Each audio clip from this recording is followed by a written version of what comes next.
Hi everyone, this is Sam here, a current college student at Georgetown University in Washington, D.C. Welcome to my podcast, College Conscience, where we talk about the good, the bad, and everything in between with the college experience. With each episode, I focus on a different topic pertaining to college life with a different friend, and I really want to hear their perspectives and see what advice they have for me and anyone who might listen about that specific topic. Some examples include health and wellness, academics, professional career, exploration, and even more. So if you're interested in any of those topics, please stick around and hear what my friends have to say.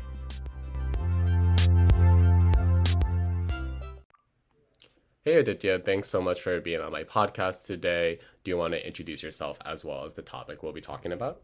Yeah, my name's Aditya. I'm a junior in the MSB, also one of Sam's roommates. And at Georgetown, I really want to talk a little bit more specifically about professional development and recruiting and kind of what the process looks like at Georgetown, as well as my personal experience with it.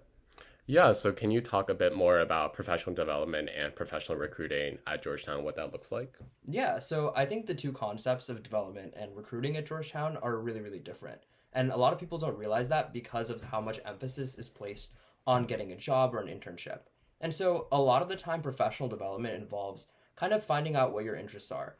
Often you don't necessarily take classes that align with exactly what you're going to be doing out there in the professional world. And so talking to different people, exploring through different clubs, panels, and all of the incredible speakers that come to campus can really help you develop professionally, whether that's finding out what you're interested in, figuring out exactly what types of work that you want to do, or maybe what companies that you align the best with.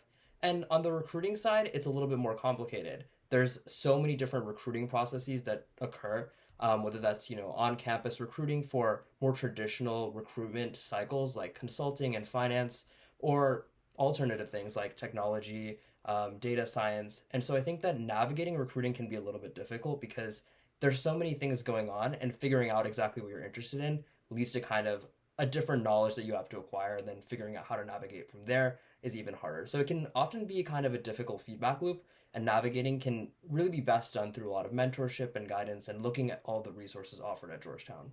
Yeah, for sure. I think we can definitely spend more time on recruiting, but one quick follow up with professional development. You mentioned that classes that you take don't always align with what you're interested in professionally. Can you talk a bit more about why people might feel that disjointness? Obviously, like classes are great and development professionally is great, but just where people might find that imbalance. Yeah, I think there's two kind of concepts that maybe create a little bit of that disconnect.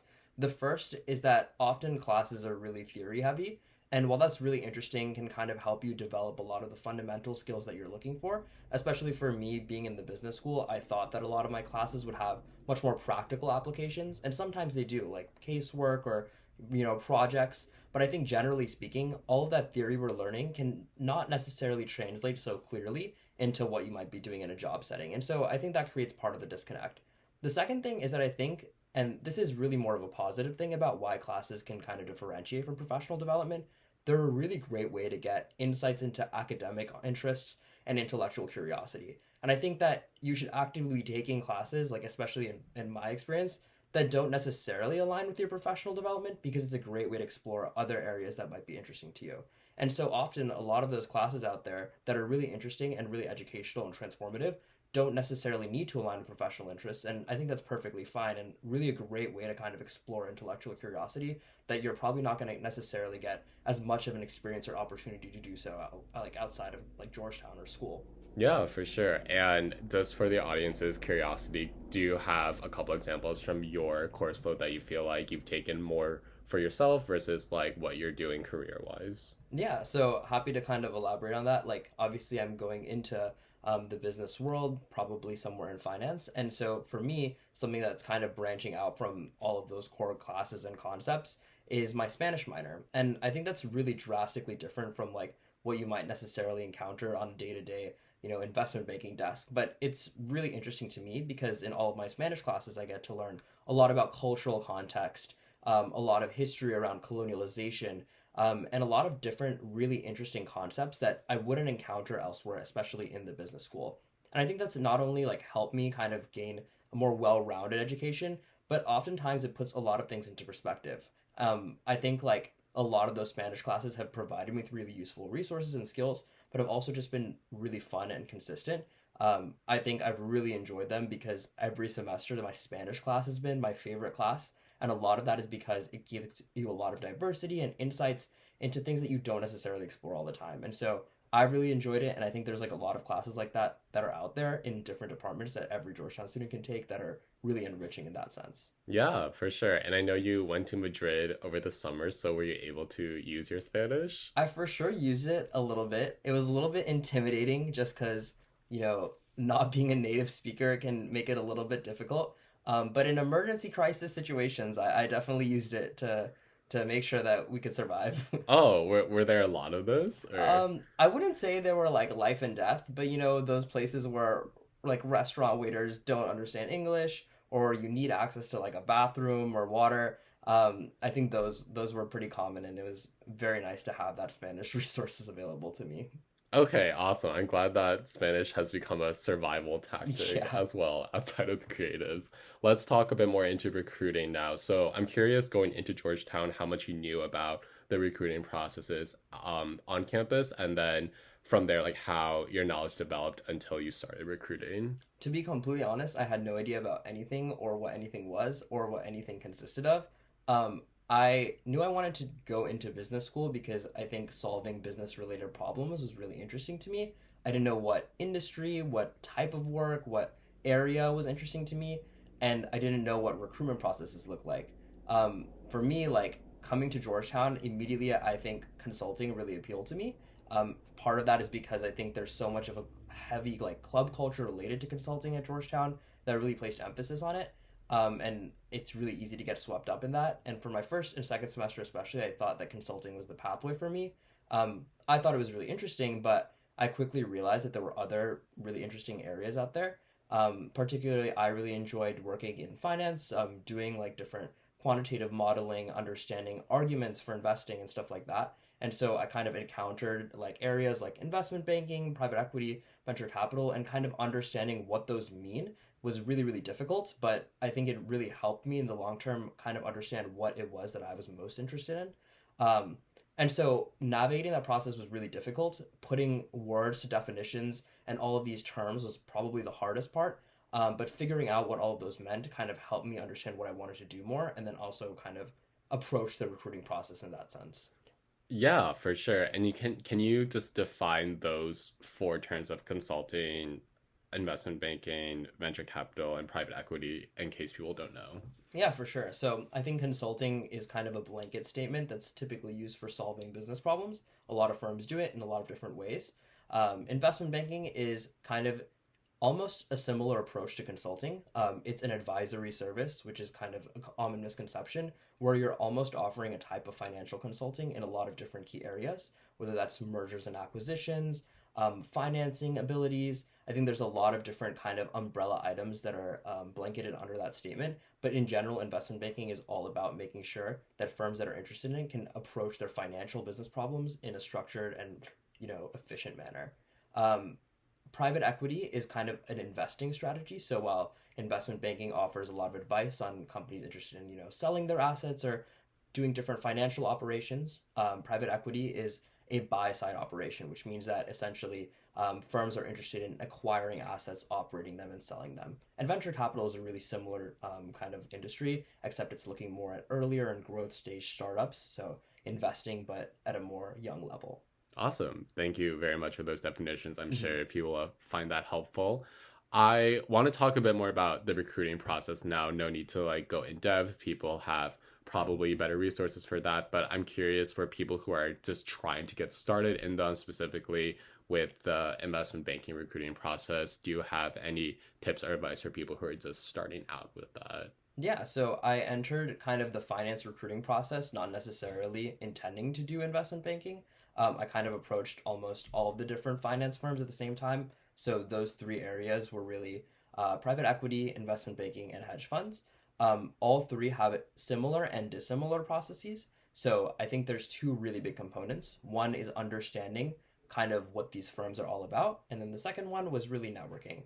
And so for me, a lot of that approach was figuring out who I was interested in talking to, where my connections lied, And so I think the biggest asset that you can kind of look at is what your network looks like and who your mentors are. Find people that are older than you that have experienced the process, and then kind of talk to them. And that was kind of my approach to it, looking at people that were working in firms that I was interested in, that were my friends or mentors that I've had, and then kind of understanding what they did, who I should talk to, kind of what I can gain from that. And the second part is really understanding what you're getting into. I think making an educated decision on this is really crucial, like really crucial to approaching the recruiting process correctly. Not only because you're going to be asked questions about that, but it helps you kind of inform if this is something that you really want to do. And so I did a lot of research on all of the firms I was applying to, what the work was going to look like, and that kind of helped me move into understanding a lot of those technical questions that everyone is afraid of. And so for me, kind of navigating the process was two parts. One was really understanding the people, and then also understanding the content, and kind of bridging that gap helped me look at the recruiting process more holistically. Yeah, for sure. And if you want more networking, just feel free to look at episode 3 when I talk about networking with Erica as well, but also very helpful. Okay, awesome. Let's talk a bit more about when you were doing recruiting, and we can talk more about where you'll be next summer. But if you could tell us about a time where you were in the interview stage and you didn't end up getting the offer because of either the interview or the application overall, but the point was like you weren't able to eventually get the offer. How were you able to process that and recover from it? Yeah, I think one of the most difficult kind of parts of the process for me was just that everyone's timelines are different. And so it's very easy to kind of get swept up in this whole process where you see people around you getting offers for firms that you've applied to and you haven't even heard back. And that was like something that I encountered a lot of the time. For me, I think one kind of situation that I encountered that was really difficult was where I was interviewing with one firm and interviewing with another firm at the same time. And I had received word back from one of the firms, and they had given me a deadline to accept the offer. The main issue that I had kind of run into there was that I was interviewing with this other firm that I thought was really helpful and informational. And the major issue that I kind of ran into was that they weren't willing to accelerate the process or, even give me kind of leeway in between the deadline.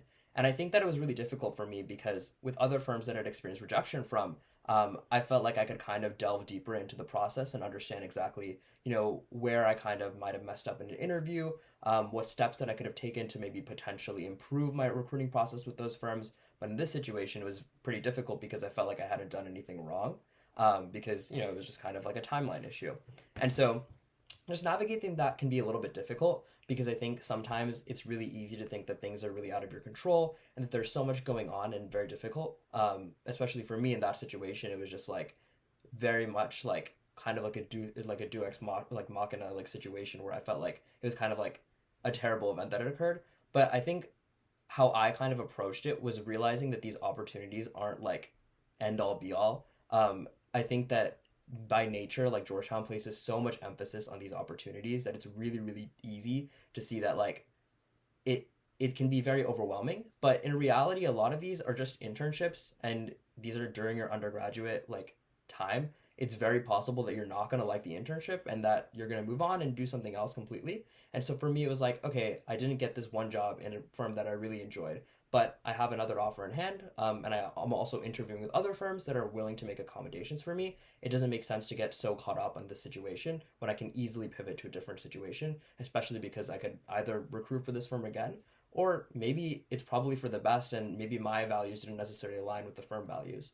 And so I think kind of looking at it in a different perspective and making sure that you kind of understand that, although it's important and like this is something that might be an enriching experience for you if that's something you're interested in, it's not the end of the world and the gravity of the situation isn't as high as everyone makes it out to be. And so kind of learning how to pivot, learning where to put emphasis and where not to put emphasis and seeing the bright side of things really helped me kind of recover from that process.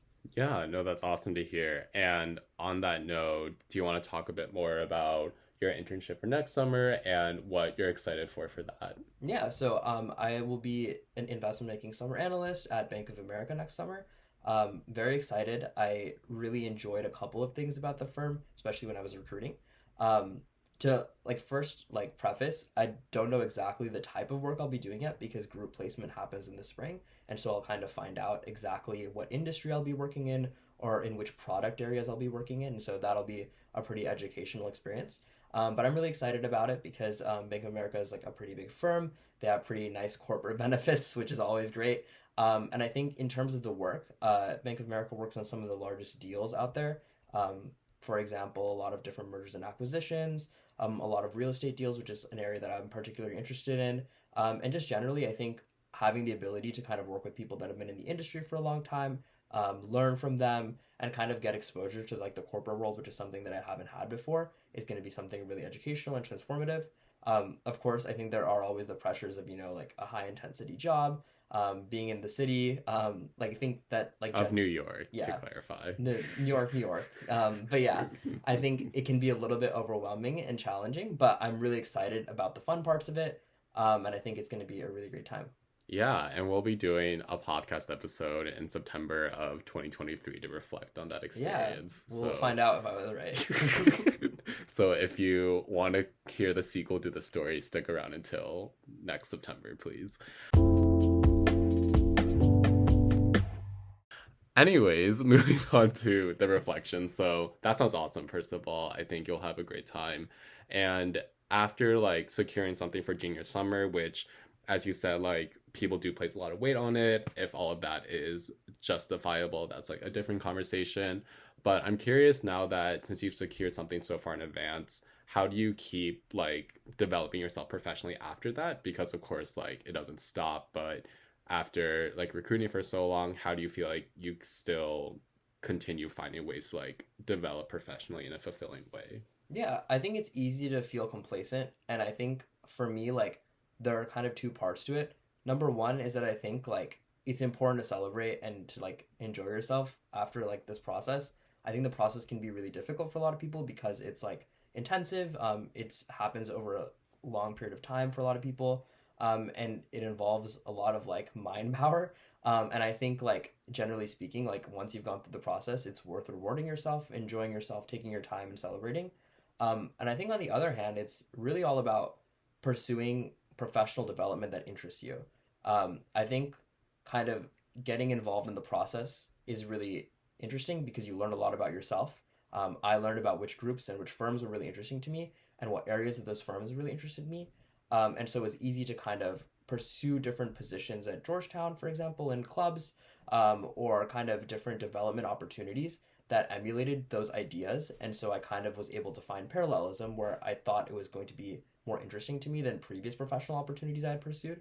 So I think kind of pursuing stuff like that is a really great way to continue developing yourself professionally.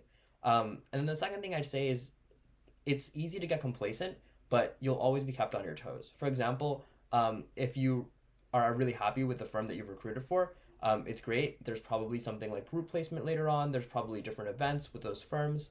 For example, for group placement for Bank of America, there will still be kind of this networking process that occurs and possibly an interview. So I think it's important to keep that in mind. Like nothing really ends and you're kind of constantly networking. And although that sounds really bad, it's all kind of in your best interest because it helps you grow professionally. You learn a lot of different perspectives and stuff like that.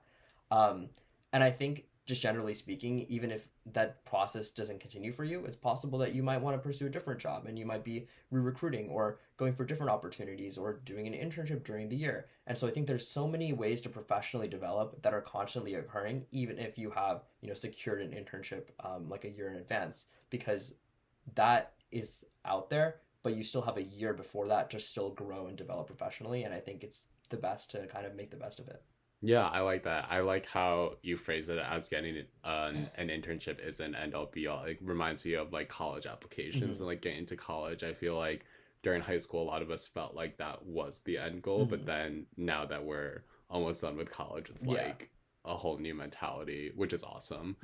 One last question, and I'm sure you've been asked this before, so hopefully you have some thoughts already, but like what do you think will happen to you professionally over the next 5 years? So encompassing like graduation and then a couple of years out, like if you had all the power, how would you want to chart your course? Yeah, I think this is the hardest question I got asked in interviews. So I have an answer prepped, but I think in all honesty, I kind of want to remain flexible and explore a lot of different areas.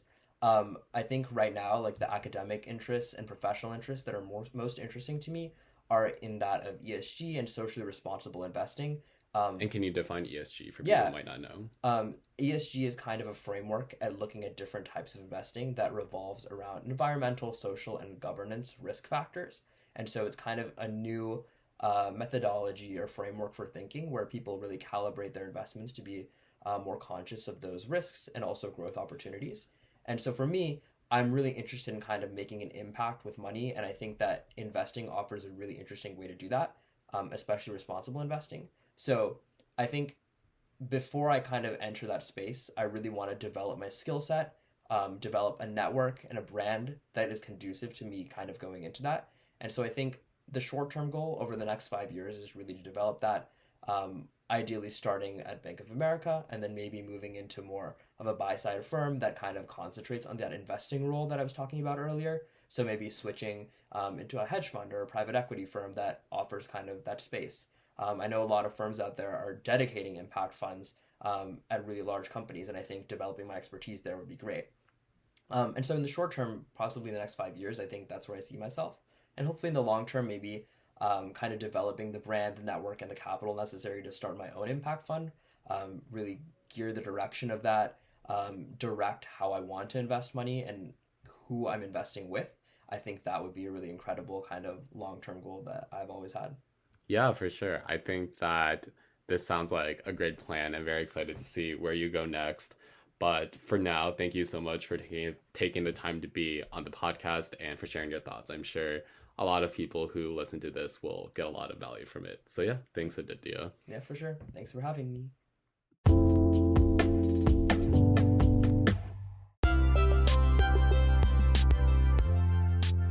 Thank you so much for checking out that episode of College Conscience with my guest.